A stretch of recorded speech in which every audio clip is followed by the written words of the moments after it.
नमस्कार। आप सबको कृष्ण जन्माष्टमी की ढेर सारी शुभकामनाएं। आज रात्रि 9 बजे मैं आपको भगवान कृष्ण के पटरानियों के बारे में बताऊंगा।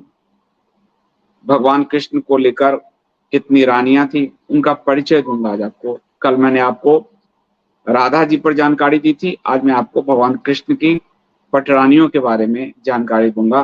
तो रात्रि 9 बजे इंडिया स्पीक्स डेली और जर्नी विद संदीप देव पे पधारिएगा जरूर। इंडिया स्पीक्स डेली पर आपका स्वागत है। इंडिया स्पीक्स डेली अर्थात no left no right, only Sanatan voice, और मैं हूं आपके साथ संदीप देव। अथर्ववेद में हमारे जो 4 वेद हैं, ऋग्वेद, अथर्ववेद, सामवेद, यजुर्वेद। अथर्ववेद में एक सूत्र है, एक श्लोक है। वो श्लोक है, प्रियम मां कृणु देवेषु प्रियम राजसु मां कृणु प्रियम सर्वस्य पश्चात उत शूद्र उतारिये। कि हे प्रभु, हे परमात्मा, मुझे ब्राह्मणों, क्षत्रियों, वैश्यों, शूद्रों एवं सभी जनों के बीच प्रिय बनाए रखो, सर्व प्रिय बनाए रखो। लेकिन आधुनिक भारत में वोट बैंक के कारण दलित वर्ग के बीच स्वयं को प्रिय बनाए रखने के लिए ब्राह्मणों को गाली अनिवार्य है, भारतीय परंपरा और शास्त्रों को गाली अनिवार्य है, भारत के रामायण और महाभारत को गाली अनिवार्य है, और भारत की पूरी अस्मिता को गाली अनिवार्य है। अथर्ववेद कह रहे हैं, हमें सभी वर्णों के बीच प्रिय बनाए रखो, यानी कि सभी वर्ण समान हैं। अथर्ववेद में ये जो व्याख्या है। परंतु लेफ्ट को कौन कहे? लेफ्ट, कम्युनिस्ट, इस्लामिस्ट, अब्राहमिक, ये सब पंचमक्कारवादी ही हैं। तथा कथित हिंदूवादी जो पासमानदावादी संघ है, वो जब तब उठता है और हिंदू धर्म ग्रंथों को गाली देना शुरू कर देता है। जब तब उठता है, जब मुंह में आता है कुछ भी बोल वचन करना शुरू कर देता है। और संघ के नीचे के कार्यकर्ता नहीं करते, उनमें धर्म की आस्था है। ये जितना ऊंचाई पर जाते हैं उतने ही हिंदू सनातन धर्म से इनकी जड़ें कटी हुई है, और ये हिंदू धर्म को, हिंदू धर्मियों, जो भी सनातन धर्मी हैं, उनको गुलाम बनाए रखने की मानसिकता में व्याप्त जीते हैं। ये मैं इसलिए कह रहा हूं कि संघ प्रमुख मोहन भागवत नाम लेना मुझे उचित नहीं है, भगवान का नाम है, और ये अधर्मी है, ये आसुरिक प्रवृत्ति इनके अंदर है। इसलिए मैं संघावत कहता हूं। लिंगावत मैं बोलता था संघ, लेकिन वो शब्द मुझे बोलने में ही अप्रिय मुझे ही लगता था। मैं इन लोगों की तरह दुष्ट प्रवृत्ति का नहीं हूं। तो संघावत जो है, संघ प्रमुख संघावत, संघ प्रमुख संघावत ने आरक्षण पर बयान देते देते पुनः एक बार महाभारत को गरिया दिया। और इससे पहले संघावत ने अपने लिंगावत अवतार में, समलिंगावत अवतार में समलैंगिकता को लेकर महाभारत को गरिया दिया। यह जो मानसिक विकृति है, यह विकृति पश्चिम से सर्टिफाई होने की, कि जितना भारतीय परंपरा को गाली देंगे उतना हम सर्टिफाइड तो होंगे ही, हम पश्चिम को ये भी दर्शाएंगे कि देखो, हिंदुओं के बड़े वर्ग को मैं शास्त्रों से काटने में समर्थ हो चुका हूं। हिंदुओं के बड़े वर्ग को हम उसके मंदिर, मूर्तियों और ईश्वर से काटने में समर्थ हो चुके हैं। इसलिए जब भी अवसर आएगा, ये इतना बड़ा वर्ग अब्राह्मिक होने के लिए तैयार बैठा है। इसलिए वो जब तक टेस्ट करते हैं, कहते हैं कि मंदिर छोड़ दीजिए, 50 साल के लिए मूर्ति छोड़ दीजिए, देवालय से पहले शौचालय होने चाहिए, मंदिर और मूर्तियों में इनक्रेडिबल इंडिया है क्या? उन पत्थरों में पंच प्राण है क्या?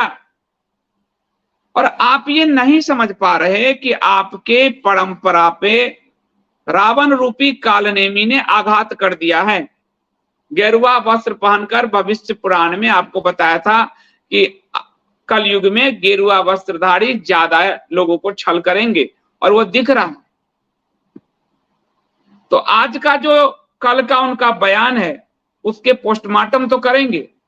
साथ ही मैं आपको कुछ गौरवशाली महाभारत के पात्र के बारे में भी बताऊंगा, ताकि जब जब ये हमला करें तो आप ये उनको बता सकें कि आपको महाभारत और रामायण का रत्ती भर ज्ञान नहीं।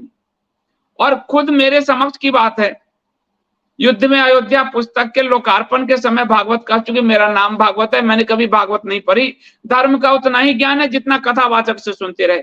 अब मुरारी बापू से जो सुनेंगे तो क्या पाएंगे, और जग्गी वासुदेव से सुनेंगे तो क्या पाएंगे, और कथावाचक तो कथावाचक की भाषा लेकर मनोज मुंशीर ने जो आदि पुरुष लिखा कि तेरे बाप का तेल तेरे बाप क्या दिया, ये इसी भाषा में सोचने वाला संघ प्रमुख संघावत हैं, इसी भाषा में सोचने वाले, और इसीलिए वो बार बार हमारे शास्त्रों का अपमान करते हैं।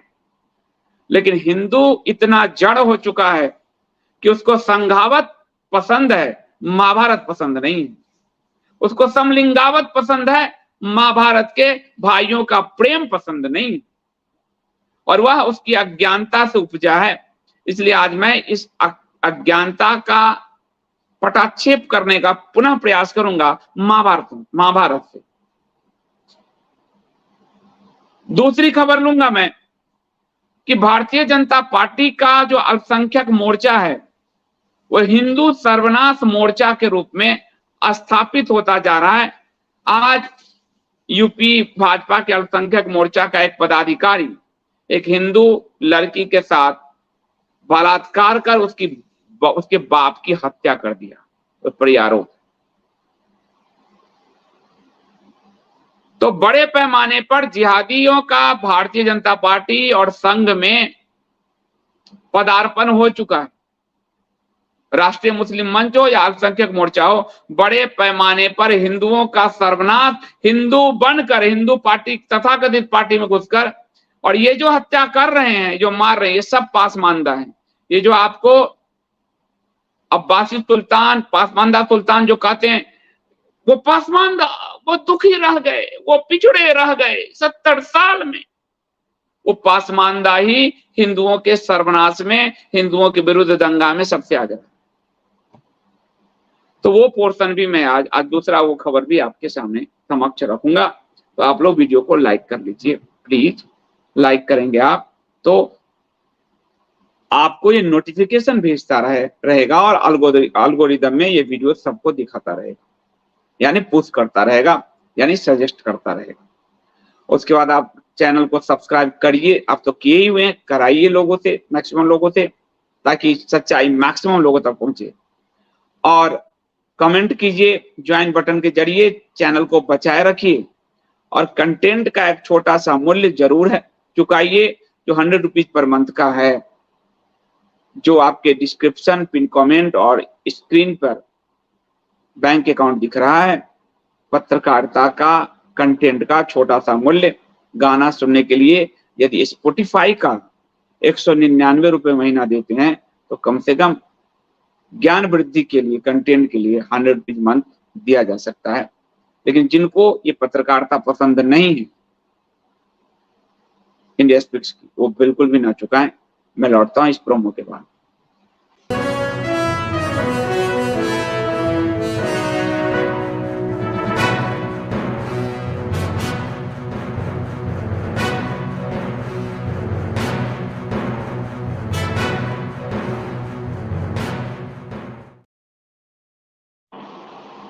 संघावत ने नागपुर में बयान दिया, और ये बयान आरक्षण के संदर्भ में दिया। इन्हें कुछ मालूम नहीं है, ये वास्तव में बिना दिमाग, खाली दिमाग ये घूम रहे हैं। कभी आरक्षण पर कुछ बोलते हैं, कभी ये कुछ बोलते हैं। इन्हीं के सारे बयान सर्च कर लीजिए, किसी में भी तारतम्यता नहीं दिखती। कुछ भी बोल देना है, बस उठना है और बोल देना है। तो संघावत जी का ये बयान आया नागपुर में, जहां इनका मुख्यालय है, कि if reservation should last till discrimination against lower caste is eradicated from the minds of people. Reservation तब तक लागू होना चाहिए जब तक कि लोअर कास्ट यानी निम्न जातियों के प्रति जो भेदभाव है वह एक एक व्यक्ति के दिमाग से न निकल जाए। If they have suffered for last 2000 years, why cannot upper caste tolerate reservation for next couple of centuries at least?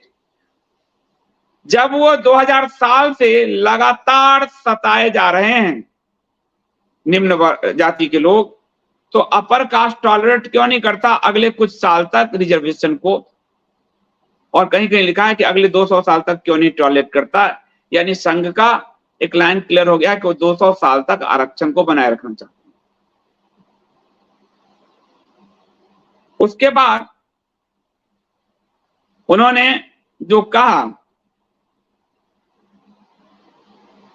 कि यह जो बीमारी है, मैं एक और दिया हूं पोस्टर, वो दिखाओ। यह जो बीमारी है ये महाभारत काल से आ रही है।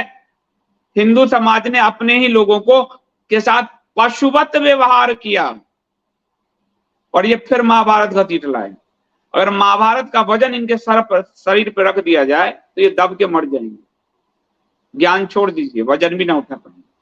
We kept our own fellow human beings. हमने अपने लोगों को behind in the social system, अपने सामाजिक व्यवस्था के आड़ में, their life becomes like that of animals. उनके जीवन को नारकीय पशुवत बनाया। But we did not care for them and he continue at least 2000 year. लेकिन हमने उनका कोई ध्यान नहीं रखा 2000 सालों से। We get such example of Mahabharata, और ऐसा महाभारत में हम देख सकते हैं। यानी 2000 साल से भारत का हिंदू समाज अपने समाज के साथ पशुवत व्यवहार कर रहा है, और ये महाभारत के समय से चला। यह है संघावत जी का बयान। अब संघावत जी के बयान का को आगे कहेंगे, लेकिन संघावत जी का और बयान जो है वो भी पढ़ के आपको बता देता हूं। टोटल बयान अखंड भारत पे जब इनसे पूछा गया, और प्रश्न उत्तर सेशन में भाग लिया था इन्होंने, तो जो मैंने आपको हमेशा कहा वो बात इनके मुंह से निकल आई। यानी ये आपको अखंड भारत के नाम से धोखा देते हैं, ये मास्टर स्ट्रोकवादी आपको धोखा देते हैं। उसी धोखे का प्रस्फुटन मुख से हो गया। अब कैसा, सुनिए। Bhagwat also said the concept of Akhand Bharat need not mean altering boundary. कि अखंड भारत का मतलब ये नहीं है कि हम बाउंड्री को छोटा बड़ा काट छांट करेंगे। The day people of neighbouring countries accept the Indian way of thinking. ये जो नेबरिंग पीपुल हैं, पाकिस्तान, चीन, वो भारत के हिसाब, भारतीय थिंकिंग प्रोसेस से सोचने लगे, हो गया अखंड भारत। इसलिए जो आपको यूट्यूबर्स बहुत सारे गिलगित बाल्टिस्तान अब लेंगी मोदी सरकार, पाकिस्तान में हाहाकार अब लेगी मोदी सरकार, उस सब ने जो वीडियो पे व्यूज बनाकर मूर्ख बनाया, उस मूर्खतापूर्ण व्यवहार पर भागवत जी ने आके पेट्रोल छिड़क दिया, पानी छिड़क दिया। मोदी लेंगे अब पीओ के। अब सुनिए भागवत जी क्या करें। Need not mean altering boundaries, boundary की काट छांट की जरूरत नहीं। The day people of neighbouring countries accept the Indian way of thinking, Indian way of thinking. और ध्यान दीजिएगा इसमें, नॉट ए सनातन धर्म, नॉट ए हिंदू धर्म। इनके जो शिष्य हैं, जो भारत के प्रधानमंत्री हैं, उनका बयान सुनिए। हिंदू मैं मानने को तैयार नहीं हूं, हिंदू कोई धर्म है। The way of thinking the way of life है। मैं मान नहीं सकता कि हिंदू कोई धर्म। ये उनके वचन हैं, इनके शिष्य के वचन, जो आप प्रधानमंत्री, कि मैं मानने को तैयार नहीं। वही ये कह रहे हैं, वे of thinking. India would be undivided again, he said would be undivided again. Thinking process एक होगा तो अनडिवाइडेड होंगे हम, होना चाहिए। तो संघ और भाजपा दोनों हिंदू को धर्म नहीं मानता, ये पुनः आ गया। इसलिए ये महाभारत पे और हिंदू परंपरा पे लगातार आघात करते हैं, ये तय है। वे ऑफ थिंकिंग मानते हैं, वे ऑफ लाइफ मानते हैं, धर्म नहीं मानते। हिंदू धर्म हटा दो, धर्म के कॉलम से लिख दो संघी, हिंदू धर्म हटा के संघी लिख दो, सब संघी भर देंगे, तुम्हारी संख्या 140 करोड़ बढ़ जाएगी। फिर वो कह रहे हैं ये अग्रसेन समाज का, अग्रवाल समाज का एक बैठक था, अग्रवाल कम्युनिटी ने किया था, इसमें प्रश्न पूछे गए। इस प्रश्न में यह भी पूछा गया कि आपने अभी तक संघ ने 2002 तक अपने मुख्यालय पर कभी तिरंगा क्यों नहीं फहराया। यानी ये ऑथेंटिक क्लियर हो गया कि 2002 तक ये तिरंगा अपने मुख्यालय पर नहीं फहराते थे, भारत इनको भी स्वीकार नहीं था, बस भारत माता की एक डेमी गॉड कल्ट कर हिंदुओं का ब्रेन वॉश किया। ठीक है, उसके बाद एक बड़ी और बात उन्होंने कहा, गो हत्या बढ़ाने को लेकर कहा। आप ध्यान से सुनिए इस बात, ये मेरी बात खराब लगी। उन्होंने कहा lower caste have been suffering since the Mahabharata times. ध्यान से सुनिए आप इसको, इस डंप बुद्धि जो पूरा भर गई है इस संघ में, जो हर वक्त उठता है और हमारे शास्त्रों को गाली देता है, ये है कौन? है कौन भाई जो हमारे शास्त्रों पर अटैक करता है? कौन ये? कहेंगे अभिव्यक्ति की आजादी, तो उसी अभिव्यक्ति की आजादी से मैं पूछ रहा हूं है कौन जो हिंदू धर्म पे बोलने का, कभी इस्लाम पे बोल लो, कभी ईसाइयत पे बोल लो, पता चल जाएगा। उसके लिए तो इस्लाम फ्लोरिश ऑल ओवर इंडिया। और एक कहानी ले आते हैं इनके शिष्य, कहां से, एक बुढ़िया पे कूड़ा फेंकते थे, जबरदस्ती की झूठी कहानी बना कर पेश करते हैं, और महाभारत की सच्ची कहानियों को साइड करके उसमें जबरदस्ती का समलैंगिकतावाद और उसमें जातिवाद घुसे होते हैं। ये इतने मानसिक रूप से विक्षिप्तता की स्थिति को क्रॉस करते जा रहे हैं ये लोग। भारतीय शास्त्रों से कितनी घृणा है इनके अंदर, भारत की मूर्तियों से कितनी घृणा है इनके अंदर, भारत की मंदिर व्यवस्था से कितनी घृणा है इनके अंदर। वो बार बार मंदिर तोड़ने, मूर्तियों को उखाड़ने और शास्त्र को गाली देने से बार बार स्पष्ट हो रहा है। और हमारे शंकराचार्य जी ने, निष्कलानंद सरस्वती जी ने कहा था कि धर्म से कितनी चिढ़ है इन्हें, ये साफ दिख रहा है। शंकराचार्य जी भी वही बात कर रहे जो मैं कह रहा हूं, वो पहले कह चुके कि धर्म से इनको इतनी चिढ़ है हिंदू धर्म से कि बार बार हिंदू धर्म पे आघात करते हैं। काल नेमी आएगा, रावण गिरुआ वस्त्र धारण करके आएगा, मां सीता को उठाएगा, काल नेमी राम राम बोलते हुए गिरुआ वस्त्र धारण करके आएगा और हनुमान जी का दिशा भटकाएगा, प्रयास करेगा। ये हमारे शास्त्र बता चुके। हमें शत्रुओं से उतनी दिक्कत नहीं है, सामने सामने लड़ेंगे। ये उन कालनेमियों से है जो पीठ पे वार कर रहे हैं। और इस पीठ के वार में उन्होंने जो कहा सुनिए, lower caste have been suffering since the Mahabharata times. I worked in the century down the line and their condition was at times like animals. Mahabharata के समय में उनके साथ जानवर बनाकर रखा था। किसने? भारत के समाज ने। किसने? सनातन हिंदू समाज ने। ये मेगास्थनीज की इंडिका में भी लिखा हुआ है कि भारत में दास प्रथा नहीं था।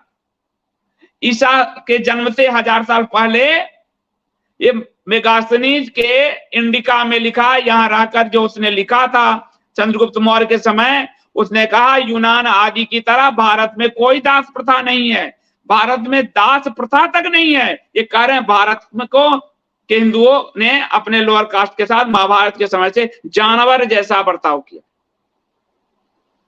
मतलब फैक्ट क्या कह रहे हैं, मैं विदेशी कोट कर रहा हूं क्योंकि ये विदेशी को ये लोग ज्यादा मानते हैं। इनका फ्रेंड्स ऑफ आरएसएस अमेरिका में, फ्रेंड्स ऑफ बीजेपी अमेरिका में, फ्रेंड्स ऑफ यही सब तो विदेश से ही सर्टिफाई होने के लिए, और 76 से फंड को दबा दिया गया है, आप समझ ही रहे हो।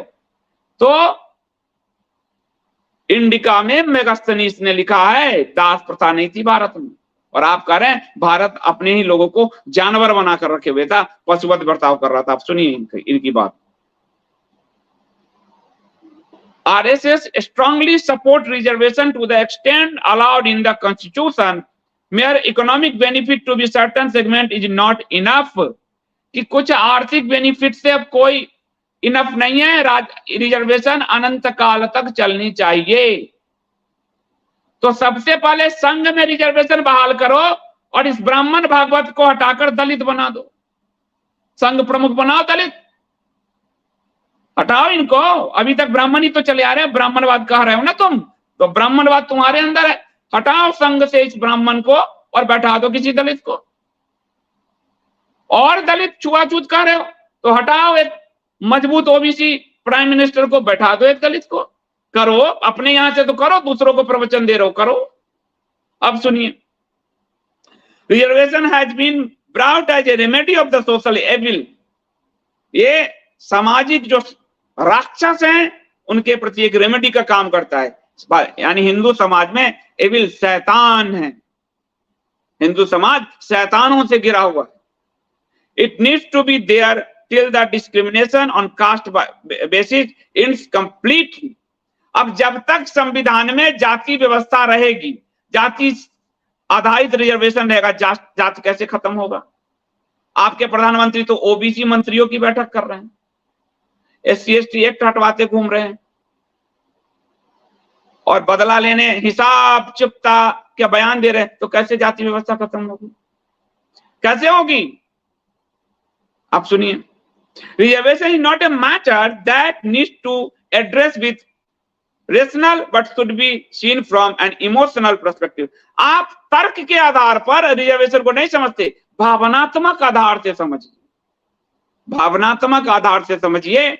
उदित राज IRS भी बनेगा रिजर्वेशन से, उसकी पत्नी IAS बनेगी रिजर्वेशन से, उसका बच्चा IAS बनेगा रिजर्वेशन से। बाकी किसी पासवान को खड़ा होने का अधिकार नहीं है चुनाव में। बिहार के हर सीट पर रामविलास पासवान के ही परिवार खड़े होंगे।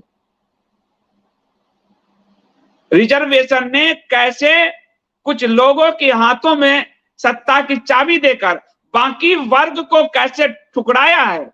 आज भी दलित और ओबीसी का बड़ा वर्ग और रिजर्वेशन से वंचित है, और कैसे रिजर्वेशन की आड़ में मुस्लिम और ईसाई आरक्षण को संघ नहीं बढ़ाया है, ये भी आपको बताऊंगा। अर्लियर, अब देखिए ये गौ हत्या को कैसे बढ़ाने जैसी बयान दे रहे हैं। ये जो कल तक विपक्ष में रह के पिंक रेवोल्यूशन, और मीडिया ने पूछा होगा, पता करेंगे कि एनडीए के समय में क्यों हुआ, लेकिन इन दिनों बहुत हो गया, इन दिनों बहुत हो गया जो। लेकिन आज इन दिनों 10 साल में बीफ में नंबर 1 हो रहे हैं, तब कोई नहीं बोलेगा। अब उसको कैसे बढ़ाया, प्रधानमंत्री को रक्षक को गुंडे करें और संघावत क्या कर सुनिए। He said, once a group of upper caste person were invited by those from the lower caste for a feast। कि किसी उच्च वर्ग वाले को, उच्च जाति वाले को कोई निम्न जाति वाला अपने त्योहार में बुलाता है। They were offered beef, और फिर उसको बीफ खाने को ऑफर करता है। One person taunt if they eat, I would send their coming generation to hell। कोई इस पे टॉन्ट करता है कि यदि वो इसको खाएगा तो coming generation go to hell. To this another side, let it to be so, if it leads to ending the discrimination between us, though the host were only testing their tolerance। यानी host के tolerance को check किया जा रहा है जैसे भी। अब एक बात बताओ, शाकाहारी को शाकाहारी भोजन वही प्रस्तुत किया जाएगा कि उसको बीफ प्रस्तुत किया जाएगा? और कोई अगर कहता अपने यहाँ, देखिए इसको, इन आदमियों की समझ देखिए कि आज हमारे यहाँ मुर्गा बना है, मांस बना है, तो जो खाने वाला उसी को बुलाता है कि मांस खाने वाला मांस आएगा, या कोई भी जाएगा और कहेगा लो जी बीफ खाओ। ये बीफ लोअर कास्ट को बीफ से जोड़कर इन्होंने गो हत्या को जस्टिफाई कर दिया और गो रक्षकों के लिए मुसीबत कर दिया है। ये संघ का ऑफिशियल आधिकारिक बयान है बीफ प्रस्तुत करने का। और इसी संघावत का एक लीडर राम, उसका भी भगवान के नाम पे नाम है, हटाओ उसका नाम, उसका वीडियो आपको मैंने कंटेंट फॉर चेंज में दिया है, जो कह रहा है कि बीफ का धर्म से कोई लेना नहीं। यानी ये मांस भक्षी, गौवंश भक्षी, भैंस भक्षी लोग अब हिंदू समाज पे बीफ थोपने जा रहे हैं। और इसी तरह संघ का एक नॉर्थ ईस्ट का कि हमारे करीब 30,000 कार्यकर्ता गौ बीफ खाते हैं। तो इसी में उन्होंने बीफ की वकालत भी कर दी किसने? संघावत ने। अब मैं संघावत जी को कुछ सच बताऊंगा कि पढ़ा लिखा कीजिए, वैसे भी आप लोग पढ़े लिखे नहीं हैं, आप पशु के डॉक्टर हैं, आपको हमेशा पशु के ही विचार आते हैं। इसमें भी आपने जानवर कहा और समलैंगिकता में भी आपने जानवर कहा। आपकी पूरी प्रवृत्ति में पशुवाद आ गया है, पशुत्व आ चुका है, इसलिए आप जहां तहां मनुष्य को देखते ही आप पशु दिखता है आपको। कोई समलैंगिक में पशु दिख जाता है आपको, कोई आपको जाति में पशु दिख जाता है, पशुवत व्यवहार दिख जाता है। अब इनको मैं महाभारत से उदाहरण दूंगा, क्योंकि महाभारत को इन्होंने गाली दिया है, और शास्त्र से उदाहरण दूंगा। कुछ उदाहरण मैं आपको दूंगा ताकि आप इस बात को समझिए कि कैसे हमारे महाभारत के साथ ये दुर्व्यवहार कर रहे हैं। महाभारत की पूरी कथा माता सत्यवती से शुरू होती है, घूमती है वहां से, शांतनु पुत्र सत्यवती। और माता सत्यवती उनके एक मल्लाह की पुत्री है,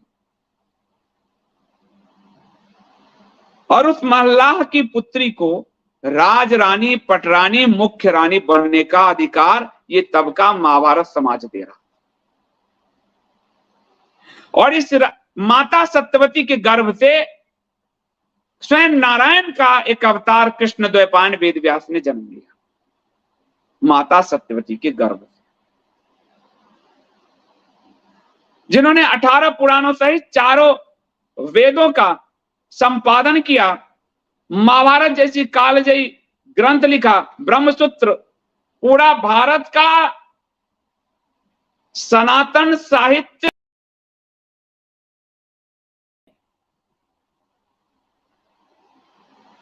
वो एक धीवर कन्या के गर्भ से जन्म लिए थे। यदि जातिवाद होता तो क्या यह संभव था? उसके बाद महात्मा विदुर का जन्म वेद व्यास और हस्तिनापुर के दासी के संयोग से हुआ था। दासी पुत्र थे विदुर, पर विदुर जितने महात्मा जो महामंत्री बने, महामंत्री, अगर जाति व्यवस्था होती तो क्या विदुर महामंत्री बन सकते थे? एक दासी का पुत्र महामंत्री बन सकता था, पर विदुर महामंत्री बने। उसके बाद भीष्म जो हैं, युधिष्ठिर को कह रहे हैं कि 8 मंत्रियों की परिषद होनी चाहिए, जो तुम राजा बनोगे, युद्ध समाप्त हुआ है। उन 8 मंत्रियों के परिषद में 3 शूद्र मंत्री होने चाहिए। ये महाभारत का था मिस्टर संघावत। सुनो, आप महाभारत को हमेशा गाली देने का आप लोगों ने जो अभियान चला रखा है, क्योंकि महाभारत आपके झूठ के ढकोसले को ध्वस्त करता है। भारत माता रूपी कल्ट को, एक डेमिगॉड जो क्रिएट किया आपने हमारे मां दुर्गा के अस्त्र शस्त्र सब छीन कर, उसके आपके झूठ को ध्वस्त करता। आप सुनो, भीष्म पितामह कह रहे हैं 8 मंत्रियों की परिषद में 3 मंत्री धर्मराज युधिष्ठिर शूद्र होने चाहिए। मंत्री, महामंत्री, रानी, महामंत्री, मंत्री, जाति व्यवस्था होती तो ये हो सकता था। उनके साथ पशुवत आचरण होता, जानवर जैसा अगर समाज आचरण करता, तो विदुर महात्मा, धर्म, वो महात्मा कहे गए हैं विदुर। सत्यवती की एक आज्ञा से पूरी राज व्यवस्था चलती थी। सत्यवती की आज्ञा लेकर काशी नरेश पे आक्रमण करने गए थे भीष्म पितामह। और मंत्री परिषद में, हस्तिनापुर के मंत्री परिषद में 3 मंत्री शूद्र होते। और कर्ण को लेकर इनको सूत पुत्र, क्योंकि इन्हें पढ़ाई लिखाई तो है नहीं इनकी, इनको तो महाभारत देखा होगा बी आर चोपड़ा का।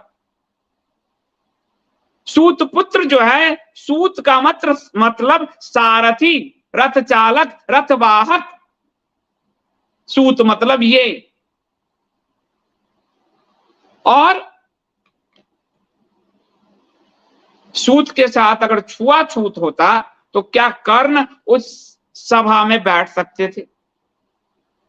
जब रंगमंच पर हुआ तो राजा के साथ राजा, क्षत्रिय के साथ क्षत्रिय लड़ सकता है, ये बात कहा कृपाचार्य ने। इसीलिए अंग देश का राजा उसे दुर्योधन ने बनाया, अब वो अर्जुन से लड़ने के योग्य हो गया, लेकिन तभी सूर्यास्त हो जाता है। तो राजा से राजा, क्षत्रिय से क्षत्रिय लड़ेगा, अपने समान से लड़ेगा, अछूत व्यवहार नहीं था, जानवर जैसा जो ये व्यवहार कर रहे हैं। और इसलिए कर्ण को उस समाज ने, दुर्योधन ने और पूरे समाज ने अंगराज कर्ण कहा, अंगराज का। और यदि सूत यानी रथवाहक अछूत होते तो धृतराष्ट्र के बगल में मंत्री के रूप गद्दी पर बैठकर संजय महाभारत की कथा सुना रहे होते। और क्या उसको सूत देखकर वेद व्यास जी ने फिर उसको तो कहते नहीं, तुम्हें दिव्य दृष्टि नहीं दूंगा, तुम तो सूत हो। कल को आके संघावत हमसे सवाल पूछेंगे। वेद व्यास जी ने दिव्य दृष्टि देने में क्या वर्ण देखे थे मिस्टर संघावत? दिव्य दृष्टि प्रदान किया था उनको, और वो अपने महाराज के बगल में, सिंहासन के बगल में बैठकर, सिंहासन के बगल में रखे आसन पर बैठकर महाभारत का ज्ञान दे रहे थे उनको।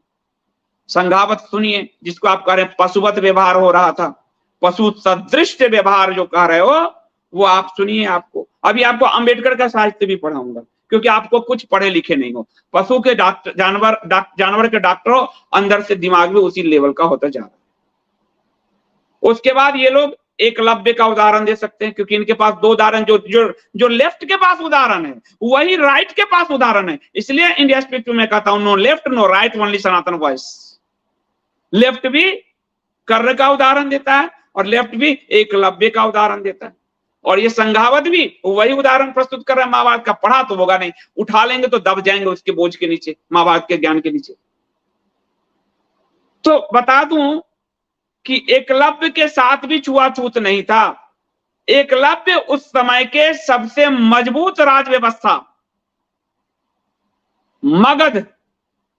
मगध के सेनापति का पुत्र था एकलव्य। मगध के सेनापति का नाम था हिरण्यधनु। सुनिए संघावत, और हिरण्यधनु निषाद जाति से थे। यदि छुआछूत होता, भेदभाव होता, पशुवत आचरण होता, तो जरासंध जो चीन तक से टैक्स लेते थे, वो क्या एक निषाद को मुख्य सेनापति बनाते।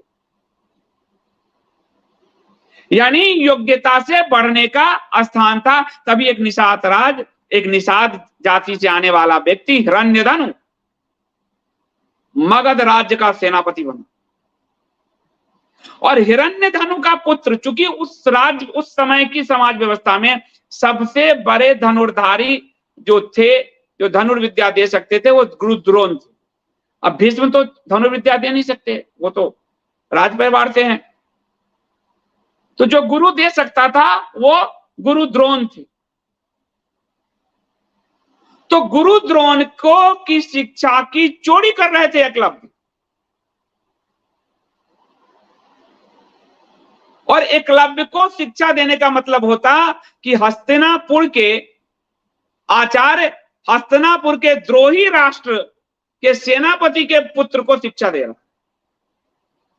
आज यहां पर, और ये बात ये संघावत कह सकते हैं, क्योंकि संघावत के ही पार्टी के संघ के कृष्ण गोपाल जी कह चुके, हमें पाकिस्तान को गेहूं भेज देना चाहिए। ये देशद्रोह आप लोगों के अंदर है, उस समय के लोगों में नहीं, ये आपके अंदर है जी। तो एक हस्तिनापुर का धर्मगुरु, जो हस्तिनापुर के राजवंश को सिखाने के लिए अधिकृत है, वो क्या हस्तिनापुर के शत्रु के सेनापति के पुत्र को सिखा सकता था? संभव है। और अगर वो चोरी की विद्या से सीख लेता तो कल को हस्तिनापुर के लिए खतरा बन सकता था।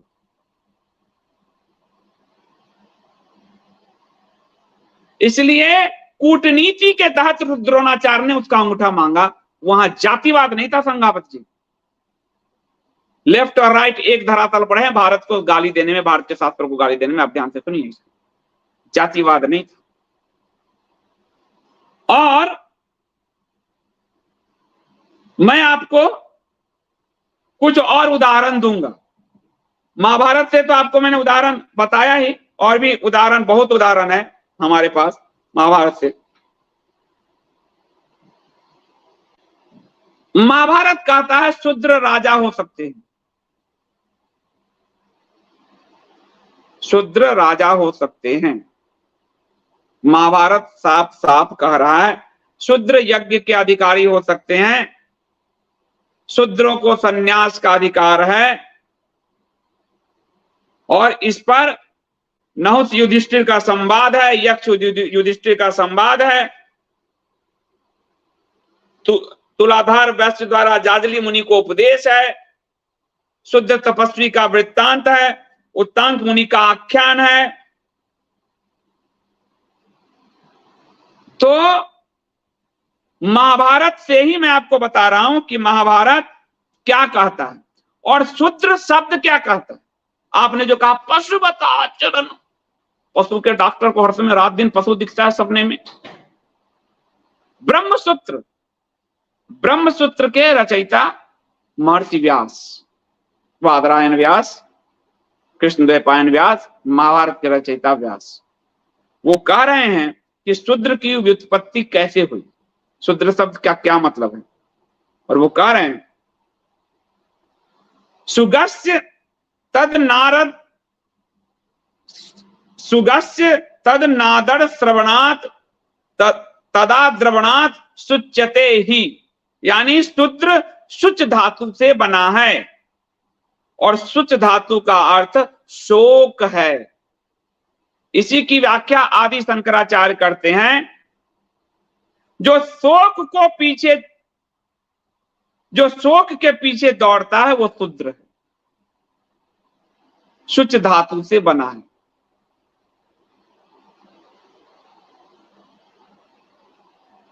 उसकी व्युत्पत्ति जातिगत नहीं। उसके बाद वर्ण, वर्ण के लिए वर्ण ब्रिज वर्णे धातु से बना है, यानी कि चुनना, वर्ण करना। गुण कर्म के हिसाब से भगवान श्री कृष्ण गीता में कहते हैं वर्ण का जो है अपने कर्म का चयन तुम कर सकते हो। संघावत सुने आप, वर्ण जो है वो वावर रामस्य वन प्रयाणम, और ये जो है आपको भट्टिकाव्यम में लिखा गया है, किरातार्जुनियम में लिखा गया है कि ब्रिज वर्णे, यानी ये ब्रिज धातु से वरण का अर्थ है अपनी पसंद का वरण करना, वरेण्यम, यानी अपने कर्म का वरण करना।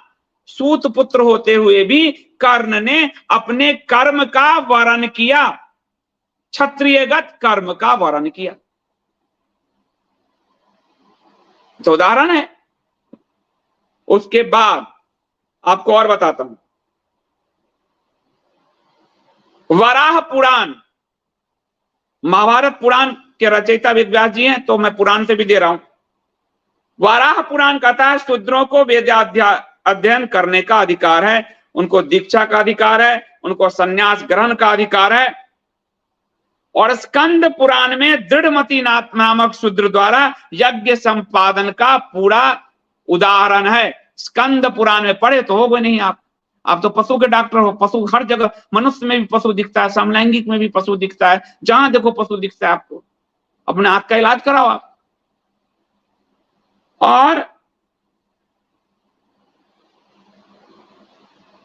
वैदिक मंत्रों के जो दृष्टा हुए उसमें से महिदास ऐतरे, कवक एलूस, दीर्घतमा, औसित काक्षिवान, वस कन्मयायन, सुदक्षिण क्षमी, रक्त ऋषि, सत्यकाम जवाल शूद्र थे, जिन्होंने वैदिक मंत्रों को देखा। संगावत जी सुनो सुनो, सामवेद, सामवेद में वज्र सुच्युपनिषद, वो वज्र सुच्युपनिषद जो है वो सामवेद से संबंधित है। उसमें कहा गया है जन्मना वर्ण व्यवस्था का विरोध किया गया। सामवेद से संबंध वर्ण सूच्युपनिषद, नाम भी सुना है आपने, या पशु ही ढूंढते रहते, पता नहीं कहां समलिंगिकता दिख जाता है, कहां क्या दिख जाता है, मन में विकृति इतने हैं कि।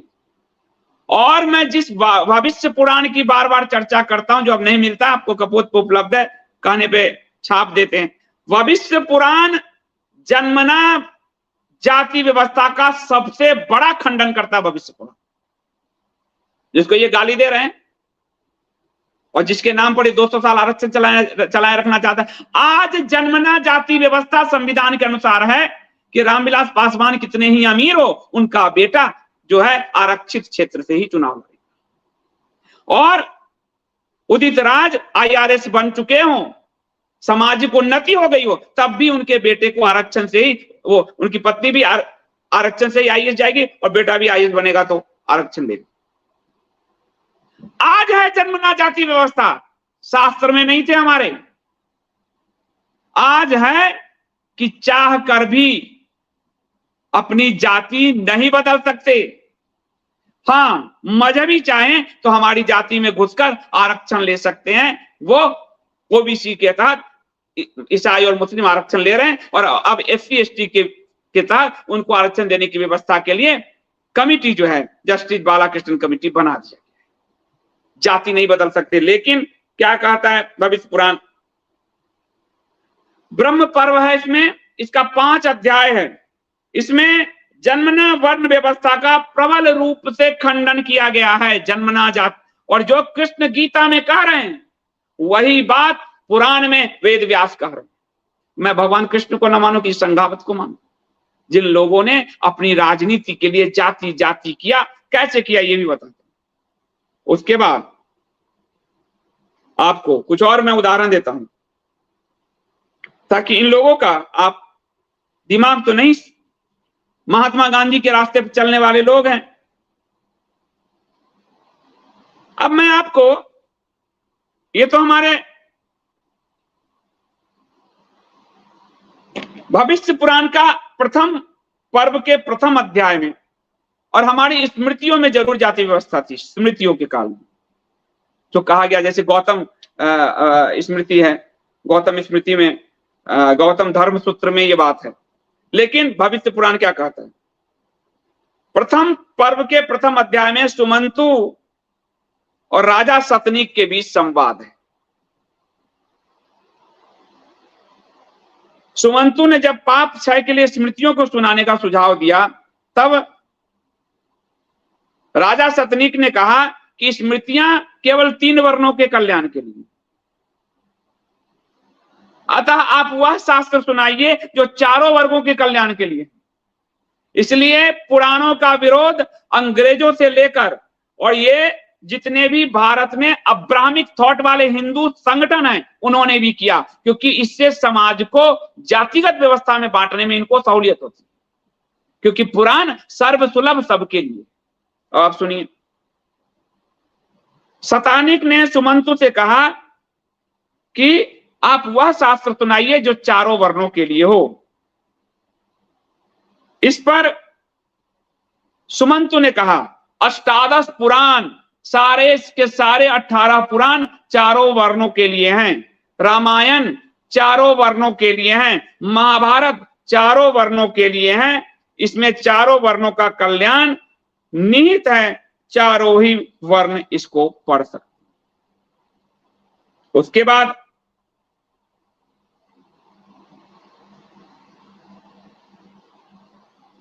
शूद्र भी राजा हुए। दक्षिण भारत का राजा प्रोलय बहुत प्रतापी राजा थे, वो शूद्र वर्ग से, नंदवंश नापित से। नंदवंश, मां बलशाली नंदवंश, और चंद्रगुप्त मौर्य को लेकर भी कहा जाता है, मुरा से जो है। हुएनसांग अपने यात्रा वृत्तांत में लिखता है कि जब 7वीं सदी की बात है, मैं समलिंगावत को वहां से लाके और मैं ला रहा हूं अंबेडकर जी तक, कि सिंध और मतिपुर के राजा शूद्र थे। यानी हुएनसांग जब भारत का दौरा कर रहा था तब भी शूद्र राजा राज कर रहे। सिंध और मणिपुर के राजा शूद्र थे, ये वेनसांग लिखते हैं। और उससे पहले उपनिषद काल आपको बता दिया, उपनिषद का छांदोग्य उपनिषद में शूद्र राजा जानश्रुति और गाड़ीवान रैक्व ऋषि का उपाख्यान है। गाड़ीवान जो गाड़ी चला रहे वो रैक्व ऋषि, वो भी शूद्र वर्ग से, और शूद्र राजा जानश्रुति वो भी शूद्र वर्ग से। तो कहां भेदभाव था, कहां जानवर जैसा बर्ताव किया? बैल को देख रहे हो क्या आप बुद्धि से? बाल बुद्धि से बैल को देख रहे हो? जो गाड़ीवान गाड़ी चला रहे हो उसमें बैल ढूंढ रहे हो केवल? और महाभारत के ही शांति पर्व का उदाहरण देता हूं। वैदेह कम शूद्र मुदाहरंती द्विजा महाराज श्रोपन्ना अहं की पश्यामि नरेंद्र देवम विश्वस्य विष्णुम जगतः प्रधानम। अर्थात हे विदेह राज जनक, वेद ज्ञान से संपन्न ब्राह्मण गण शूद्र को प्रजापति ब्रह्मा के तुल्य बतलाते हैं। जो भी वेद ज्ञान से संपन्न ब्राह्मण है वह शूद्र को प्रजापति के तुल्य बताता है। इसलिए जो भी ब्राह्मण अज्ञानी है, जैसे ये संघावत, वो हमारी समाज में खाई पैदा कर रहे हैं। जो भी ज्ञान से संपन्न ब्राह्मण है वो शूद्र को प्रजापति ब्रह्मा के तुल्य बतलाते हैं। किंतु हे राजन, मैं तो शूद्र को संपूर्ण जगत के प्रधान विष्णु के रूप में देखता हूं। ये महाभारत के शांति पर्व में है। क्यों? विष्णु सदृश है, शूद्रों की तुलना विष्णु सदृश, और ये कह रहा पशु सदृश। तो मैं महाभारत को मानूं या पशु के डॉक्टर को मानूं? पशुवत डॉक्टर को माने या महाभारत को माने? अब आप ध्यान से देखिए। और हमारे शास्त्र बार बार कहते हैं, जन्मना जायते शूद्र संस्कारादात द्विज उच्यते। जन्म से हम सभी शूद्र हैं, संस्कार से हम द्विज बनते हैं। ये तो शास्त्र बार बार कहते हैं। और ये आपको स्कंद पुराण में है। इसलिए पुराण को आपसे दूर करने का षड्यंत्र अंग्रेजों के साथ साथ ये तथाकथित कल्टवादी जितने हिंदू संगठन हैं उनके अंदर इसीलिए था, ताकि वो समाज व्यवस्था को जोड़ा ना जा सके। पुराण सर्व के लिए, सभी के लिए। और इसीलिए ये पिछली बार इनको हरवंश पुराण से समझाए थे, लिंगावत समलिंगावत, हमने आप उसमें ध्यान दिया होगा। हंस डिम्बक दो भाइयों को समलंबित बता दिया था। अब महाभारत पे अटैक कर रहे हैं। तो जन्म ना जायते शूद्र संस्कारात द्विज उच्यते, यह स्कंद पुराण कह रहा है। तो सारे शास्त्र हमारे गलत हो गए। तो आप तो कहोगे शास्त्र तो बेकार है। तो चलो मैं आपको अंबेडकर जी से पढ़ा। अंबेडकरवादी हो सब, अब सब एकाएक अंबेडकरवादी हो गए हो। पहले अंबेडकर का नाम नहीं लेते थे, अब सत्ता मिल गई तो अंबेडकर पंच तीर्थ मूर्तियों में, पत्थरों में पंच प्राण है क्या? उन मूर्तियों में पंच प्राण है जिसमें अंबेडकर बनाए गए हैं, है ना? तो अंबेडकर क्या कहते हैं सुनो। मेरी भाषा बड़ी तीखी है क्योंकि मैं छीलना जानता हूं। और जो लोग हिंदू समाज के विरोधी हैं वो मेरे शत्रु हैं, परम शत्रु। सीधी सी बात है, वो कोई भी हो, XYZ। अब शूद्रों की खोज में अंबेडकर कुछ हाइपोथेसिस रखे हैं। उन्होंने कुछ चीजें सामने रखी है शूद्रों की खोज। और अंबेडकर संस्कृत नहीं जानते, उन्होंने हमारे शास्त्र अंग्रेजी माध्यम में पढ़े हैं, फिर भी वो लिख रहे हैं। संस्कृत जानते तो और परम विद्वान होते और ढूंढ पाते, लेकिन चूंकि वो विदेशियों द्वारा अनुवादित, मैक्स मुलर आदि द्वारा अनुवादित वेद आदि को पढ़ रहे हैं, तब भी वो जो लिख रहे हैं अंबेडकर, सुने ये भाजपा और संघ सुने, जो बार बार जाति व्यवस्था को इस समाज पर थोप रहा है, बढ़ा रहा है। मैं कहूंगा शूद्रों की खोज पुस्तक भी आप कपोत से लेके जरूर पढ़ें। उसमें अंतिम अध्याय है कसौटी पर सिद्धांत। उसमें अंबेडकर ने 10 प्रश्न रखे। शूद्रों की खोज में अंतिम अध्याय है कसौटी पर सिद्धांत, उसमें अंबेडकर ने 10 प्रश्न रखे। और आपको बड़ा आश्चर्य होगा कि आर्य द्रविड़ थ्योरी जो आज डीएमके फिर से उठा रही है, इसको एकमात्र भारतीय विद्वान जिसने बहुत अच्छे से ध्वंस किया, और भी लोगों ने किया होगा, लेकिन सबसे अच्छा जो ध्वंस किया वो अंबेडकर है। अब अंबेडकर ने जो 10 सिद्धांत रखे हैं सुनिए। यह कहा जाता है कि शूद्र अनार्य थे और आर्यों के शत्रु थे तथा आर्यों ने उन्हें पराजित कर दास बनाया। ब्रिटेन की थ्योरी, अंग्रेजों की थ्योरी, पश्चिम की थ्योरी। यदि यह बात सत्य है तो यजुर्वेद और अथर्ववेद के ऋषियों ने शूद्रों का गुणगान क्यों किया? ये अम्बेडकर पूछ रहे हैं समलिंगावत से। पूछिए इन्होंने जो कहा महाभारत काल तक हम व्यवहार करते थे, तो अम्बेडकर कह रहे हैं कि यजुर्वेद और अथर्ववेद के ऋषियों ने शूद्रों का गुणगान क्यों किया है? बताओ, पूछ रहे अम्बेडकर आप। और कहा गया कि शूद्रों को वेदों के अध्ययन का अधिकार नहीं। तो शूद्र सुदास ने ऋग्वेद के श्लोकों की रचना कैसे की? अम्बेडकर ने लिखा है। रचना की जगह वो मंत्र कैसे दिखे सुदास ने? जब शूद्र वेद पढ़ ही नहीं सकते तो वेद में उनके मंत्र कैसे हैं? अम्बेडकर का तीसरा प्रश्न। यह भी कहा गया कि शूद्र यज्ञ नहीं कर सकते, उनको अधिकार नहीं। तो सुदास ने अश्वमेध यज्ञ किस प्रकार किया? शतपथ ब्राह्मण में यज्ञ करने वाले शूद्र के अभिवादन की विधि क्यों लिखी है? फिर किस आधार पे अश्वमेध यज्ञ किया सुदास ने और शतपथ ब्राह्मण में शूद्रों का भी अभिवादन किया जाता है यज्ञ में, ये क्यों लिखा है? फिर प्रश्न नंबर 4 अंबेडकर जी का। कहा गया शूद्रों को उपनयन करने का अधिकार नहीं है, तो फिर ये बादरी तथा संस्कार गणपति यह क्यों कहते हैं कि शूद्र उपनयन के अधिकारी? ये अंबेडकर पूछते हैं। यह भी कहा गया कि शूद्र को धन संचय का अधिकार नहीं है, तो मैत्रेयनी एवं काठक संहिताओं में शूद्रों को धनी एवं वैभवशाली कैसे बताया गया? नंदवंश आपको बताया अभी मैंने। और हर्ष के काल में आप देखिए 7वीं सदी में वैनसांग आया है तो लिख रहा है राजा वही। और शूद्र को अगर राज्य का अधिकार नहीं था तो सूत का के फिर कर्ण को राजा बनाया गया।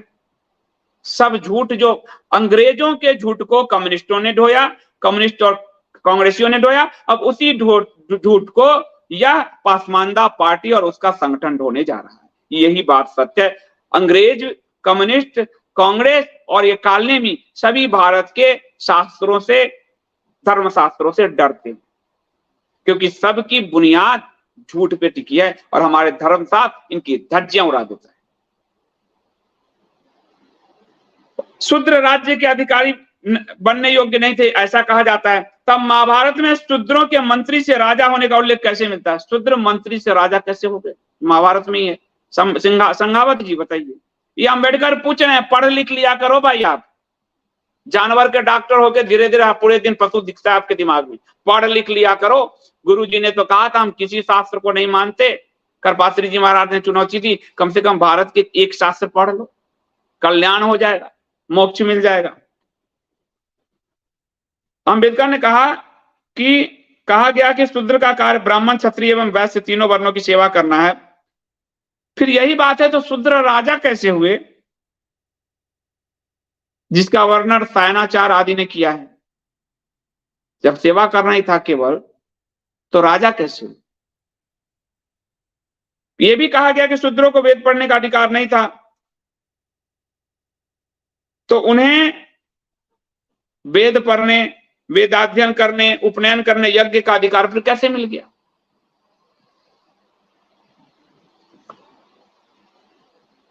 तो ये जो है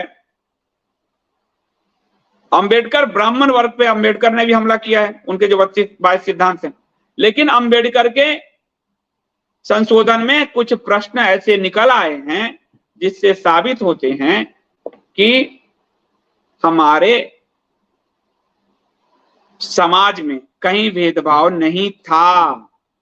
कर्म से आदमी जिस भी अवस्था को प्राप्त करना चाहे प्राप्त कर सकता था। और आज ये जो पशुवत कह रहे हैं, पशुवत आचरण वर्तमान में कश्मीर में जो मैला ढोने वाली जाति दलित वर्ग से बनाए गए, वो मुस्लिमों ने बनाए थे।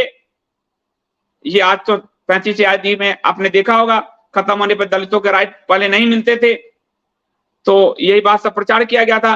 वो पंजाब से दलित लाकर मुस्लिम अपने टॉयलेट की सफाई करने के लिए कुछ कश्मीर में बसाए गए थे। यही काम मुगलों ने किया, यही काम मुगलों ने किया था। और क्योंकि उनकी महिलाएं पर्दा में रहती थी तो बाल्टी में टॉयलेट करके फेंकने का काम। और इस समय उसी वक्त अकबर का दिया हुआ शब्द है मेहतर। मेहतर जो जाति है, मेहतर शब्द फारसी शब्द है, फारस है, हिंदी संस्कृत का शब्द नहीं है। अब बताओ संगावत। लेकिन आपने पशुवत आचरण, महाभारत वाले को तो कहा गया कि महाभारत हमारे समाज को पशुवत बना रखा था, मुगलों के लिए क्यों नहीं कहा? क्योंकि आपका डीएनए मैच करता है, तुर्क मुगलों से आपका डीएनए मैच करता है। तभी तुर्क के लिए आंसू बहते हैं आपके स्वयंसेवक के आंख से, तुर्क के लिए आंसू बहते हैं, कतर के आगे झुकते हैं और मुगलों की गुण गाते हैं। जो कांग्रेस और कम्युनिस्टों ने किया वही आप कर रहे हैं। आपने मेहतर जाति का इतिहास जाकर पढ़ो, उस जाति की उत्पत्ति किस काल में हुआ जाके पढ़ो, ये साफ साफ है। और ये शब्द ही हिंदी संस्कृत के नहीं है। ऐसे में आपको करीब करीब दिल्ली सल्तनत और मुगल काल के दौरान मैला ढोने वाली कई जातियां बनी। और 1925 में एक पुस्तक आई थी मेहतर जाति का इतिहास। इस पुस्तक के लेखक थे देवदत्त शर्मा चतुर्वेदी। उन्होंने जातियों के पूरी तरह से उपजातियों का नाम रखा। जो लोग हराए गए युद्ध में, हिंदू जातियां हारी, उनसे मैला ढोलाने का काम किया गया। जैसे भंगी जाति है, उनकी उपजाति देखिए, वैश्य, वैश्वार, बीर, गुजर, भदौरिया, बिसेन, सोप, बुंदेलिया, चंदेल, चौहान, ये पूरा नाम दिया गया है। मेहतर तो हमारी ही हिंदू जातियां, वीर जातियां थी जो परास्त हुई, उनको ये किया गया जिसके बारे में ये समलिंगावत संघावत कोई नहीं बोलता, क्योंकि उनको पासमानदा से वोट लेना है। पर हमारे शास्त्रों को डराते हैं, हमारे शास्त्रों को गाली गलौज देते हैं।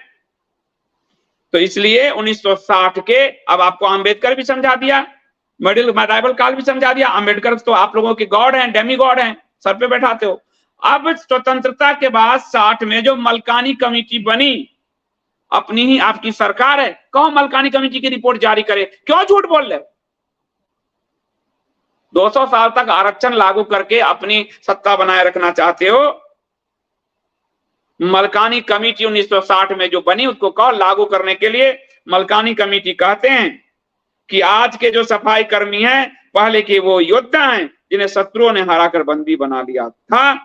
और यही कांग्रेस की सरकार ने मैला ढोने वाली जातियों के जीवन में सुधार के लिए NR मलकानी कमेटी का गठन किया था, जिसकी रिपोर्ट 1960 में दी थी। तो 60 वाली रिपोर्ट को सामने लाओ। सरकार है 10 साल से आपकी, क्यों झूठ बोल रहे हो? सरेआम हिंदू समाज से झूठ बोलकर हिंदू समाज को बांटने का काम किया जा रहा है। मैं शास्त्र से, वेद, महाभारत, मध्यकाल, अंबेडकर और रिपोर्ट मलकानी कमेटी सब बता दिया। बताओ कि जिस समाज में भेदभाव जिस समाज ने पैदा किया, उनका नाम नहीं लेते आप पासमानदाकरण के कारण, डीएनए के कारण। और हिंदू समाज को हमेशा गाली देते हो। आपने महाभारत को गाली दिया अपनी समलैंगिकता की अवधारणा को पुष्ट करने के लिए। आपने महाभारत को पुनः गाली दिया अपनी जातिवादी मनोवृत्ति, पशुवत मनोवृत्ति को प्रवृत्त जो है पुष्ट करने के लिए। और ये हिंदू समाज बर्दाश्त नहीं कर, ये बात स्पष्ट है।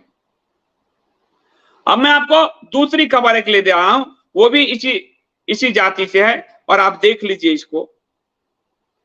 दलित लड़की, ये दलितवाद कर रहे हैं। अभी इन्होंने क्या कहा था कि दलित पशुवत आचरण किसने किया?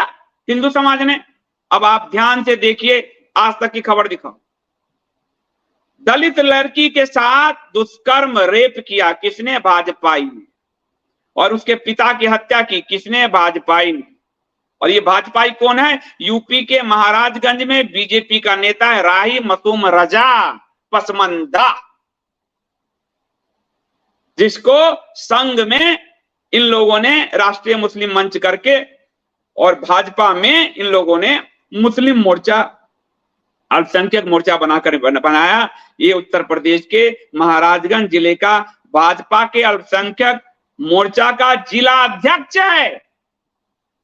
भारतीय जनता पार्टी का एक जो एनआरआई ग्रुप है जो बाहर विदेश का, उसका अध्यक्ष सीरियल रेपिस्ट साबित हुआ ऑस्ट्रेलिया में। सीरियल रेपिस्ट 29 से ज्यादा रेप कर चुका है।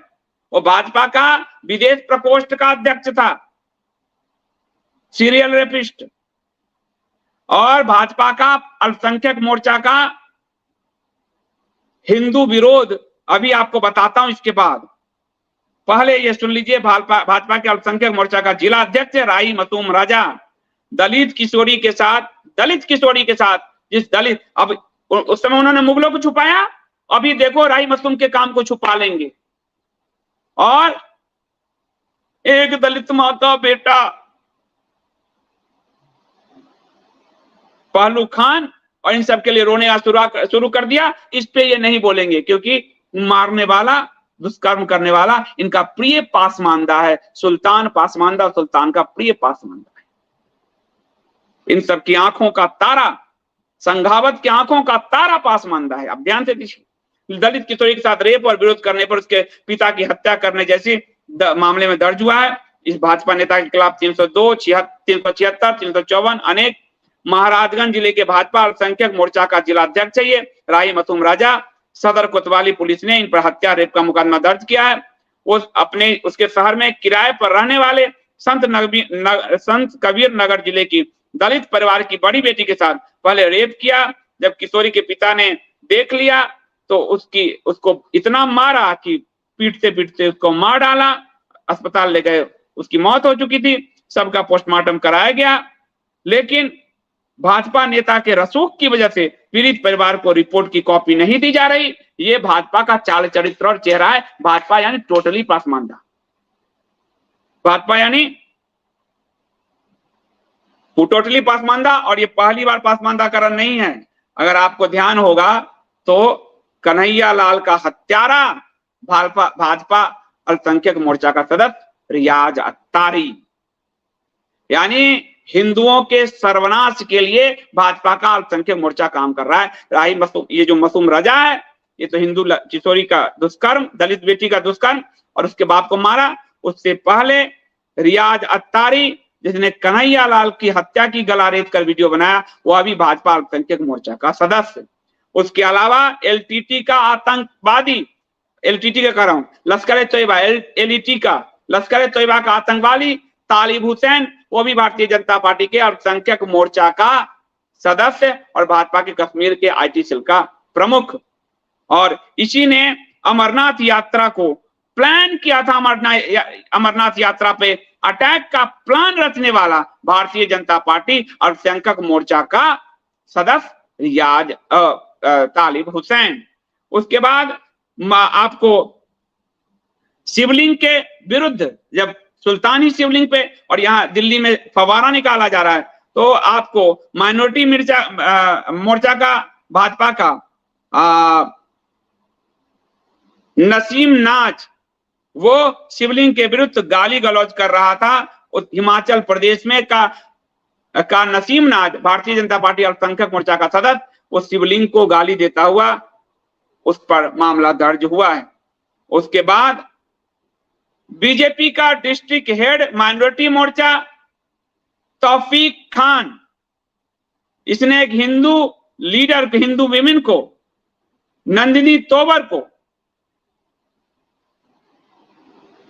मारा। यह आरोप है एमपी का। एमपी में बीजेपी डिस्ट्रिक्ट हेड माइनॉरिटी मोर्चा लीडर तौफीक खान, जिसने जिम चलाता था और उसने एक नंदिनी तोमर हिंदू लड़की की हत्या की थी, ये मैंने आपको बताया था। उसके बाद निजामुद्दीन, जो state head of SDPI, political wing of PFI, आपको ध्यान होगा ये पीएफआई का जो बंदा था निजामुद्दीन, उसने आरएसएस ज्वाइन किया था 12 में और 6 महीने तक इसी नागपुर के मुख्यालय में बैठा था, जहां पर अभी आपको, जहां से ये महाभारत को गाली दे रहे हैं और जहां पे आपको जो मोदी जी का बड़ा भारी मित्र है, वो भी, उसके लिए नमाज की व्यवस्था की गई थी। उसी 6 महीने मुख्यालय में रहा निजामुद्दीन, और वो पीएफआई जैसे आतंकी संगठन का मेंबर था जो है। तो ये पूरा हिस्ट्री है इनका, आपको देख लीजिए। अल्पसंख्यक मोर्चा का गठन ही हिंदुओं के सर्वनाश के लिए किया गया है। हिंदुओं के शास्त्र को गाली देना, हिंदुओं के धर्म ग्रंथों को गाली देना, बार बार गाली देना। एक बार गलती से मुंह से निकल जाता है, लेकिन समलैंगिकता हिंदू ग्रंथ को गाली, जातिवाद हिंदू ग्रंथ को गाली, हर चीज पे हिंदू ग्रंथ को गाली। और पासमानदावाद को बढ़ाए रखना, पासमानदावाद में अपने अल्पसंख्यक मोर्चा और मुस्लिम राष्ट्रीय मंच के कार्यकर्ताओं द्वारा हिंदुओं का दमन, और पासमानदावाद में मुगल काल में जो जातियां बनी उसको पूरी तरह से छुपा लेना। अपनी सरकार मतलब भारत की सरकार की 60 की मलकानी कमेटी की रिपोर्ट निकालो, सबके मुंह पे कालिक पुत जाएंगे। जैसे मैं बार बार कहता हूं बोरा कमेटी की रिपोर्ट निकालो, उसी तरह मैं कह रहा हूं मलकानी कमेटी की रिपोर्ट निकालो, मुंह पे कालिक पुत जाएगी। ये स्थिति है इन सब की। तो शास्त्र अगर आपसे छीन लिया गया, आपसे मंदिर छीन रहे हैं, तोड़ रहे हैं, आपसे मूर्तियां छीन रहे हैं, शिवलिंग उखाड़ रहे हैं, और आप आपके से शास्त्र भी छीन रहे हैं, तो आप क्या रहोगे? किस तरह के हिंदू रहोगे? डेमी गॉड क्रिएट करके, जिस राजा भरत के नाम पे भारत है उसको एक माता बनाकर उनके शस्त्र सारे छीन लिए दुर्गा माता के, और एक झंडा पकड़ाकर खड़ा कर दिया, उस डेमी गॉड की पूजा करते रहोगे, और गुरु शिष्य परंपरा की जगह एक झंडा पूजते रहोगे, और आपका पूरा सर्वनाश करके रख देंगे। ये स्थिति है इनकी, इसलिए बचकर रहिए। मेरी बातें तीखी है, जानबूझ के तीखी कहता हूं, क्योंकि कैंसर की सर्जरी की जाती है, उसको पोसा नहीं जाता, पाला नहीं जाता। बहुत बहुत धन्यवाद। कुछ प्रश्न हो तो मैं ले लेता हूं।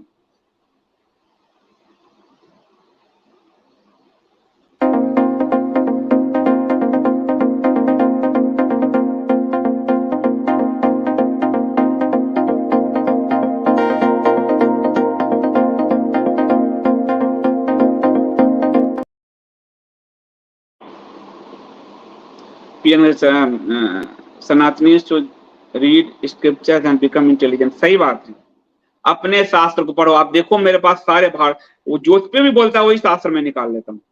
आपको शास्त्रों को पढ़ना पड़ेगा, स्वयं पढ़ना पड़ेगा, बिना किसी अल्ट्रेशन के पढ़ना पड़ेगा, समझना पड़ेगा, वरना आपको खत्म करने के लिए अंग्रेजों ने अपने ही कई सारे पालतुओं को भारत में छोड़ दिया था, जो आपको आपके शास्त्र से दूर कर देंगे।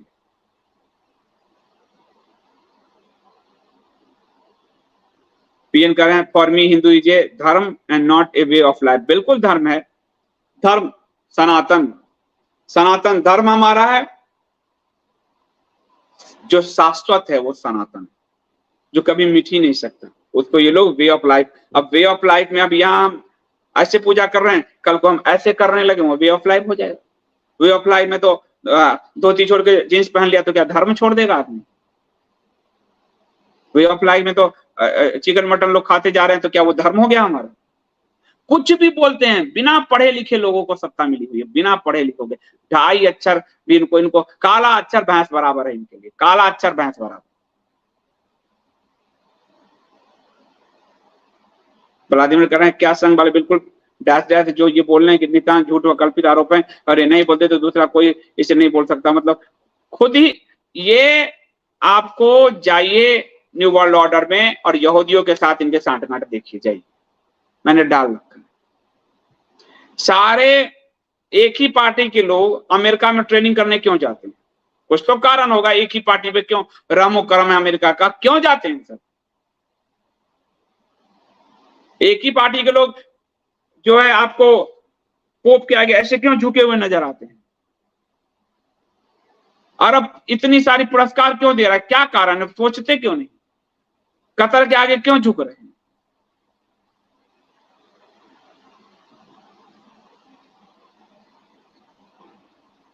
इनको इनके हाल पर छोड़ दीजिए, इनके साथ जुड़ना बंद कर दीजिए, ये अपने आप डिस्ट्रॉय हो जाएंगे, क्योंकि दिमाग से ये खाली हैं।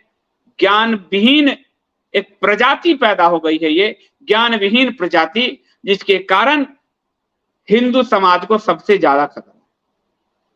ज्ञान विहीन आपको किधर भी हाँक के ले जाएगा।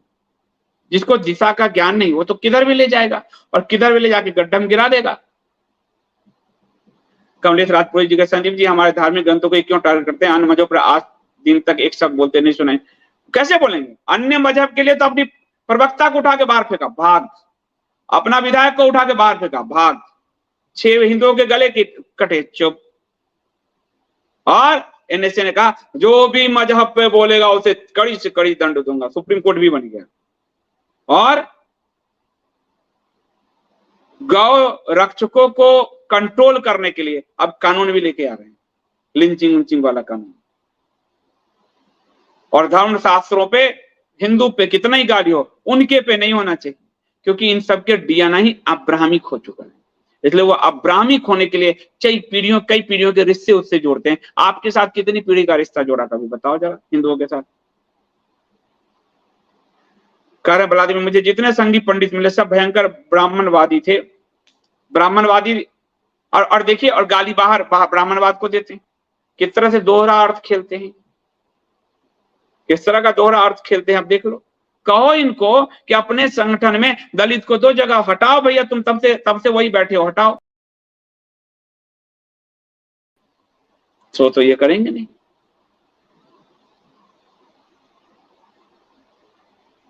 पवित्र प्रागी जी डैश डैश डैश, ये कभी नहीं बोलेगा कि नीची कास्ट वाले परिवार में अगर आरक्षण मिल गया फिर उस परिवार को किसी भी, बिल्कुल एक परिवार को एक आरक्षण, एक पीढ़ी में एक आरक्षण, तब जाकर पूरे दलित जो ओबीसी समाज है उसको मिल पाएगा।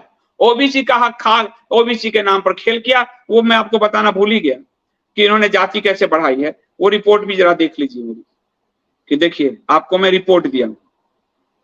जाति स्वतंत्रता के बाद सबसे बड़ा जातिवाद जो बोया है जहर, वो भारतीय जनता पार्टी संघ जनसंघ ने बोया। अब ध्यान से सुनिए, मंडल कमीशन का निर्माण 1979 80 में एक कम किसने किया? जनसंघ जनता पार्टी की सरकार ने। जनसंघ यानी वाजपेयी अडवाणी जिसमें मंत्री थे, 90 सांसद थे। तो जातिवाद पर विभाजन की रूपरेखा खींचने का जो काम किया, मंडल कमीशन का निर्माण, और इसी सरकार ने अल्पसंख्यक आयोग का भी निर्माण किया था।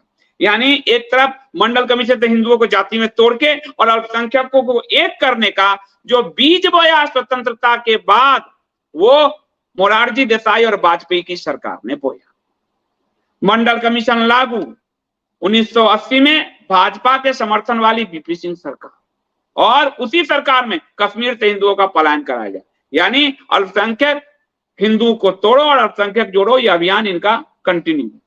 नंबर 3, मंडल कमीशन के जरिए असंवैधानिक रूप से मुस्लिमों और ईसाई के आरक्षण का रास्ता खोला भाजपा ही समर्थित वीपी सिंह सरकार 1990।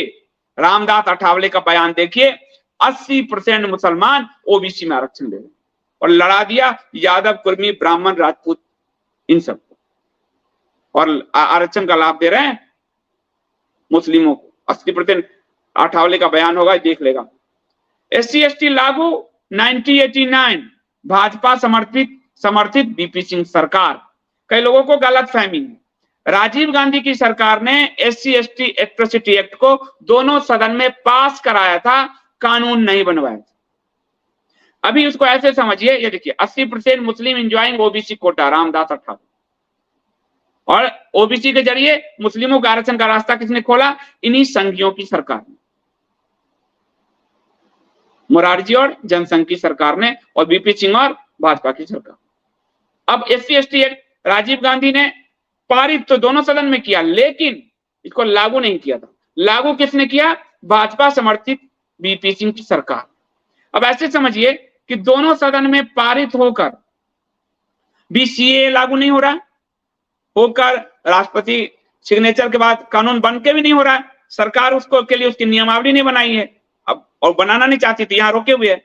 वहां राजीव गांधी ने दोनों सदन में पारित कराया था, लेकिन उसको कानून का रूप, लागू कराने का रूप, ये वीपी सिंह की सरकार ने SC ST एट्रोसिटी एक्ट को लागू वीपी सिंह और भाजपा की सरकार ने किया। SC ST एक्ट की सूची में 22 से बढ़ाकर 47 अपराध शामिल, ये नरेंद्र मोदी की सरकार ने किया। 2015 में जातिगत रूप से हिंदू समाज को विखंडित करने का पूरी जो संवैधानिक लॉ बनाए हैं वो भाजपा ने बनाए, जनसंघ ने बनाया, संघियों की सरकार ने बनाया 2015 में, सब इन्हीं का कहा हो। उसके बाद SC ST एक्ट पर सुप्रीम कोर्ट के निर्णय को पलटा 2018 में। नरेंद्र मोदी की सरकार ने, देख लीजिए, देखिए मिंटू ने सब जोड़ के भी लगा दिया है, इन्हीं के बयान सब। किसने? सुप्रीम कोर्ट के उसको पलट दिया। राज्यों के ओबीसी सूची अपडेट करने के अधिकार को खत्म करने वाले सुप्रीम कोर्ट के निर्णय को पलटा किसने? मोदी की सरकार ने 2021 में। जातिगत रूप से भारत में हिंदुओं को विभाजित करने के लिए जितने भी लॉ बनाए गए हैं, लागू किए गए हैं, सभी संघियों की सरकार के द्वारा अथवा संघ समर्थित सरकार के द्वारा। संघ मतलब जनसंघ और भाजपा जो उन्हीं के से निकले हुए।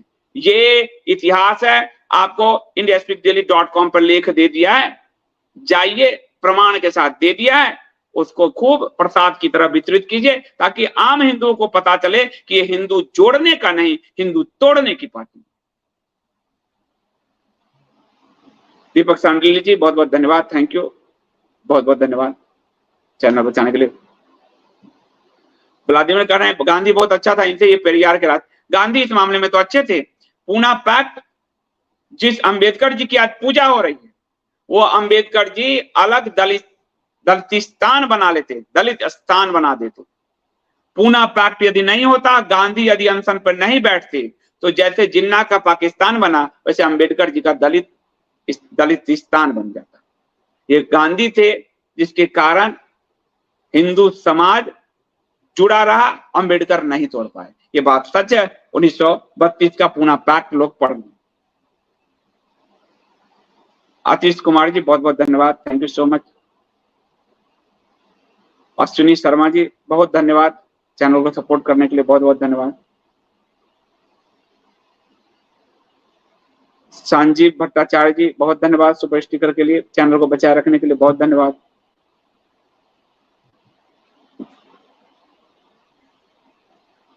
लाइव सेशन को छोटा रखने के लिए, लेकिन मैं ही नहीं रख पा रहा हूं, इतना लंबा जा रहा है। लेकिन शनिवार को जो भी हमारे सब्सक्राइबर हैं, जो डायरेक्ट सब्सक्रिप्शन पे कर रहे हैं, उनके लिए live session question answer session ही होगा, केवल होता है रात्रि 9 बजे। और जो ज्वाइन बटन के जरिए यूट्यूब के जरिए सब्सक्रिप्शन पे कर रहे हैं, उनके लिए रविवार रात्रि 9 बजे होता है। तो आप जरूर पधारिए। आज रात्रि 9 बजे, आज तो हमारे यहाँ आंधी चल रही है, देखिए आंधी चलने लगी। कृष्ण जन्माष्टमी है, भगवान कृष्ण की जब का जो जन्म हुआ था, तो काली अंधेरी रात और जमजम के बारिश हो रही थी, वो घनघोर रात। और देखिए अभी आंधी तूफान शुरू हो गया, कृष्ण जी की लीला दिख रही है। तो रात्रि 9 बजे आपको आज कल भगवान कृष्ण और की जो सखी, सहेली, सहचरी, उन्हीं का हिस्सा पूर्ण परमात्मा का, राधा जी के बारे में, राधा रानी के बारे में आपको बताया था। और आज आपको भगवान कृष्ण की पटरानियों के बारे में सारी सूचना दूंगा। और कल मैंने आप सबको कहा था कृष्ण कथा ये पुस्तक आप सब जरूर लीजिए, फैक्ट है, और उसके रिसर्च में आपको और लंबा वहां मिल जाएगा कि कैसे कैसे कहां से रिसर्च करना है। भगवान कृष्ण से जुड़ा हुआ जो ऐतिहासिक फैक्ट सारे हैं, लेकिन थोड़ा आध्यात्मिक मन से पढ़िएगा, कई चीज आपको पचेगा नहीं, कई चीज आपको नहीं समझ, लेकिन वो कृष्ण प्रेक्ष समग्रता को प्रस्तुत करता है, जहां से आपके कई रास्ते खोलते हैं। और बयान उनका श्रोमी रॉय जी कह रहे हैं ACUIPL की सच्चाई भयावह है। बिल्कुल रॉय जी, क्योंकि एक ही पार्टी का सब नेता वहां ट्रेंड हो रहा है, एक ही पार्टी का सब नेता 90 के दशक से 80 के दशक से ट्रेंड हो रहा है। ये हमको आपको धोखा दिया गया है हिंदू के नाम पे, ये सब।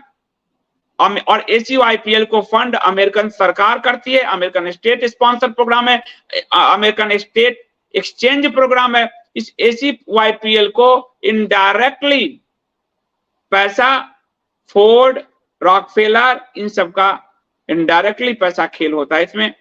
और ये फ्रंटल ऑर्गेनाइजेशन है CIA की, और वो नेता सब हमारे देश में बैठा दिए गए राष्ट्रवाद के मुखौटे वहां, क्योंकि कोई हिंदू ही तो आएगा जो भारत को बंटवाएगा।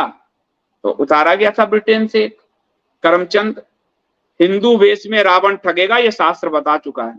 हिंदू वेश में ही जनता आंख बंद करके भरोसा करेगी और देश बटा, वही पोजीशन आज भी हो। इसलिए अमेरिका आदि बहुत लंबा सोचकर काम करते हैं। लेवी धन्यवाद आपका। मुस्लिम क्रिश्चियन अगर SC ST में आ गए तो गेम ओवर, इसलिए बहुत जरूरी है हिंदू कम्युनिटी सेंटर। ले भी आप देखो आ चुके। आज मणिपुर में ST में कौन है? कुकी। कुकी क्या है? क्रिश्चियन। कुकियों को लाभ मिलता है ST का भी, और लाभ मिलता है अल्पसंख्यक का भी। हमारा जो ST समुदाय है मैतेई, उसको कुछ नहीं मिलता। वो उसको ST में शामिल करने की बात थी तो उनके खिलाफ आंदोलन, हथियार उठ गए खत्म करने के लिए। सरकार ने और सुप्रीम कोर्ट ने कहा बहुत जल्दबाजी हो गई। तो आज भी मिल रहा है, ये कुकी तो उदाहरण है।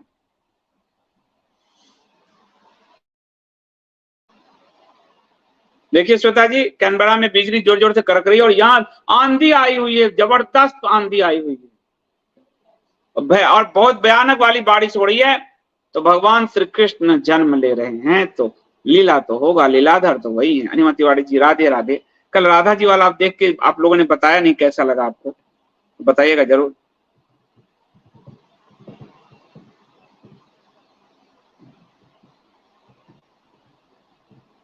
अरिंदम जी कह रहे नेताओं की हरकत देखकर भविष्य माल का सच लगने लगा। सचमुच ये निकृष्ट लोगों को हमने अपने सर पे बैठा लिया। ये जो रेंगने वाले लोग थे 70 सालों में, इन्हें हमने सिंहासन दे दिया। हर पार्टी का मैं बता रहा हूं, एक पार्टी नहीं कह रहा हूं अभी, केवल हर पार्टी का जो रेंगने वाले लोग थे, जिनकी बौद्धिक स्थिति बिल्कुल निम्न लेवल की थी, उसे हमने राज्य सत्ता सौंप दी है 70 साल में। इसी की दुर्गति का हम शिकार हैं। हमारे यहाँ आपको उदाहरण एक देता हूं जो आश्चर्य लगेगा आपको। मनुवादी, जिनको राजा मनु को कहा जाता है, इसको अलग करके थोड़ा डाल देना। जिन राजा मनु को दलित चिंतक आदि मनुवादी कहते हैं, वो कितने उदार थे सुनिए। राजा मनु क्षत्रिय थे और उन्होंने कर्म के आधार पे, जन्म के आधार पे नहीं, अपने बच्चों का वर्ण बांटा। जन्म के आधार पे नहीं, कर्म के आधार पे। जन्म के आधार पे थे, उनके सारे बच्चे क्षत्रिय ही थे। लेकिन राजा मनु ने अपने 2 पुत्रों को ब्राह्मण, अपने ही राज्यकाल में 2 पुत्रों को ब्राह्मण घोषित किया, 1 पुत्र को वैश्य घोषित किया, 1 पुत्र को शूद्र घोषित किया। उन्होंने अपने कनिष्ठ पुत्र को वीतराग वनवासी बनने दिया तथा 1 पुत्र को कुपात्रता के कारण राज संपत्ति के भाग से वंचित कर दिया। ऐसे थे राजा मनु, ऐसे थे हमारे राजा मनु। और इसका बकायदा हमने आपको रेफरेंस भी आपको मैं दे देता हूं कि ताकि आप समझ पाएं कि ये कहां से मैं आपको बता रहा हूं। आप इसको 1 मिनट,